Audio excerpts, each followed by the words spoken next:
ہوائے بیاباں سے ہوتی ہے کاری، جواں مرد کی ضربت غازیانہ، حمام و کبوتر کا بھوکا نہیں میں، کہ ہے زندگی باز کی زاہدانہ۔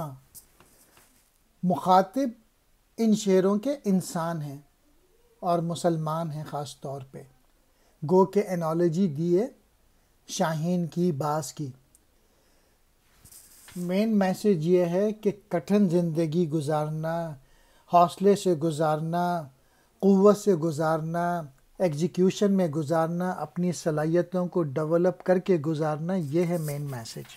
صحرا میں جو لوگ زندگی بسر کرتے ہیں وہ جواں مرد ہوتے ہیں، وہ زیادہ بھرپور ہوتے ہیں، ان کے جو وار ہوتا ہے وہ بہت ہی زوردار وار کرتے ہیں۔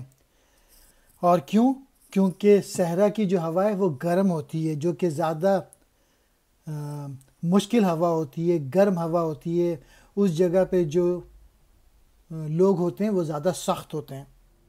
اور یہ بھی سن لو کہ میں حمام اور کبوتر کا گوشت نہیں کھاتا، میں تو جو زندگی گزارتا ہوں بڑی پرہیزگاری والی زندگی گزارتا ہوں۔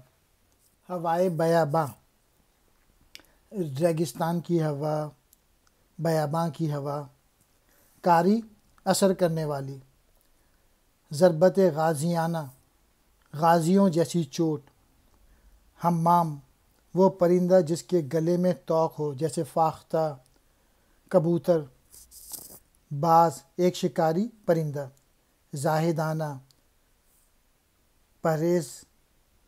پرہیزگار، یعنی غلط کام وغیرہ میں نہیں کرتا۔